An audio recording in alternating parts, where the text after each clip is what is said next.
Hồi đầu làm kênh YouTube này thì mình đã định làm hoàn toàn bằng tiếng Anh vì đây là một cơ hội để cho mình rèn luyện thêm về ngôn ngữ này. Thế nhưng mà qua Mỹ rồi, mỗi ngày mình đều phải sử dụng tiếng Anh như là ngôn ngữ chính thức để giao tiếp với mọi người xung quanh. Thì mình lại cảm thấy nhớ và thèm nói tiếng Việt nhiều hơn.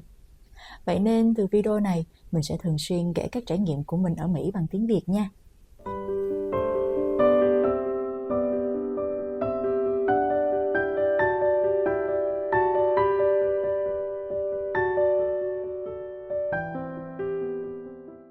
Hai tuần đầu ở Mỹ, chưa có phương tiện đi lại thì việc di chuyển cũng có chút khó khăn.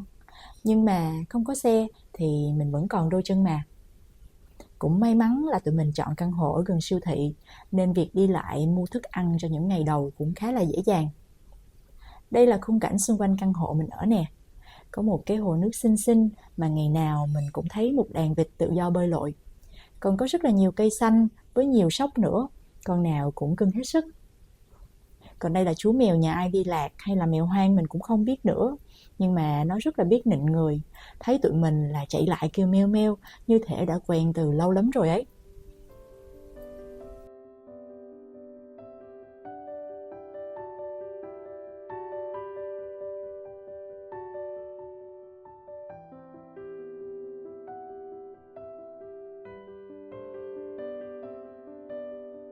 Từ nhà mình đi bộ ra siêu thị gần nhất thì mất khoảng 20 phút, cả đi và về hết 40 phút.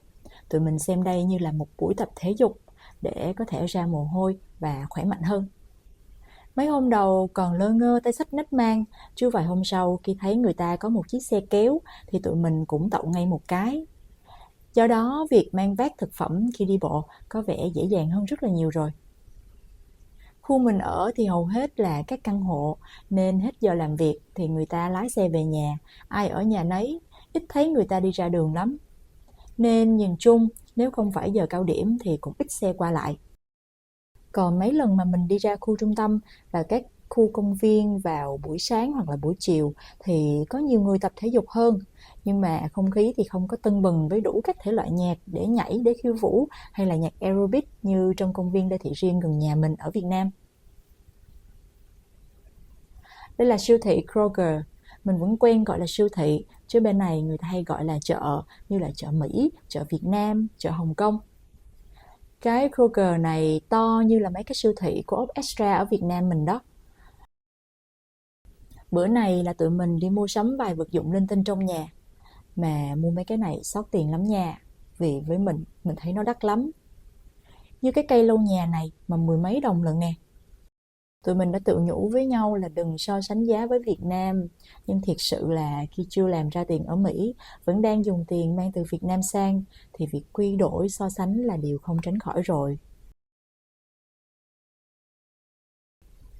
Ở Việt Nam mình có cái chảo gang này nè, nấu hay là nướng bánh rất là thích mà cực kỳ an toàn cho sức khỏe.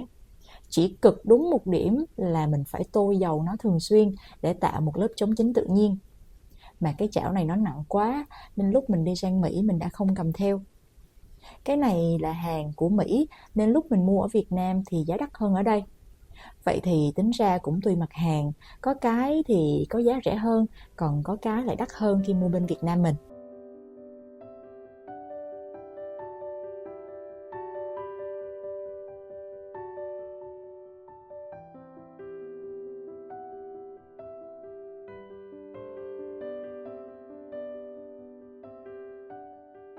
Nếu như di chuyển xa hơn không thể đi bộ được thì tụi mình chọn đi lại bằng xe buýt.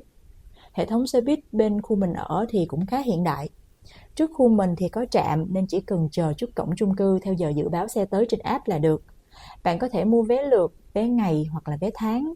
Thường thì khi đã ra đường thì tụi mình sẽ đi chơi từ sáng đến chiều tối luôn. Đi lên đi xuống không biết bao nhiêu là trạm. Nên tụi mình sẽ chọn mua vé ngày, đi thoải mái trong ngày không giới hạn chuyến với giá là 6 đô.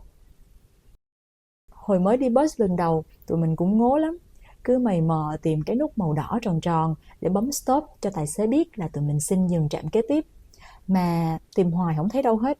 Lúc sau tụi mình quan sát thấy chị gái kia bấm vào cái thanh vàng vàng này nè, thì tụi mình mới biết là hóa ra ở đây người ta muốn dừng thì sẽ phải bấm ở cái thanh màu vàng vàng này, hoàn toàn khác ở bên mình. Hai đứa mình mặt ngố ngố nhìn nhau cười. Đúng là ở nơi mới thì luôn luôn có điều mới để học hỏi. Mình còn phát hiện ra, nếu đi xe đạp thì mình có thể móc nó vào đầu xe buýt.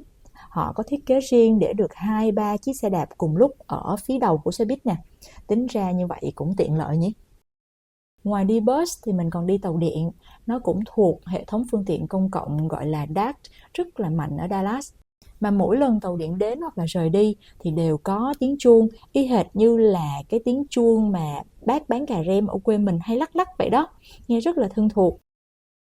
Nếu mà mình ở càng gần trung tâm một chút á, thì chắc mình không cần mua xe ô tô luôn á, vì đi lại bằng phương tiện công cộng cũng rất là dễ dàng và thuận tiện. Ngồi trên phương tiện công cộng thì tha hồ mà nhìn trời nhìn đất, cũng không phải căng thẳng tập trung vào việc lái xe. Nói chung là nếu có thể đi lại thuận tiện bằng phương tiện công cộng thì chắc mình sẽ luôn luôn ưu tiên. Nhưng mà tụi mình đã chọn ở xa trung tâm một chút cho đỡ đông đúc ngột ngạt, nên nếu mà di chuyển quanh quanh khu mình thì có những lúc phải đợi chuyến tiếp theo 5, 10, thậm chí là 15 phút thì mới có. Hoặc là có những xe thả mình xuống trạm, nó không cần trạm kế tiếp, nên chuyện mình đi bộ vài trăm mét cũng là bình thường. Có hôm đi cả ngày về, kiểm tra lại app thể dục trên điện thoại thì tụi mình đã đi bộ được hơn 10 cây số luôn đó. Dù như vậy thì tụi mình vẫn thấy rất là vui, vì ít nhất còn có cái để đi. Chứ nếu ở vùng xa xôi, thưa thớt dân cư hơn thì nhiều khi chỉ có thể di chuyển bằng ô tô. Nếu không có ô tô thì như cục chân là thiệt á chứ. Tính tới nay thì tụi mình đã qua Mỹ được hơn 2 tháng, cũng đã mua được xe để đi lại rồi. Nhưng mà mỗi lần đi ngang qua các trạm xe buýt thân quen, thấy người ta đợi xe hay là tàu thì tụi mình đều nhớ lại những tuần đầu tiên. Khi đó di chuyển vất vả thật nhưng mà cũng có rất là nhiều kỷ niệm. Ít nhất là tụi mình đã rất là chịu khó và cũng có thể gọi là những chiến binh kiên cường chứ gì. Vì dù lúc đó chưa có xe riêng hay người nhà đưa rước, nhưng tụi mình đã không ngồi yên một chỗ, không để bị cụt chân như người ta vẫn nói.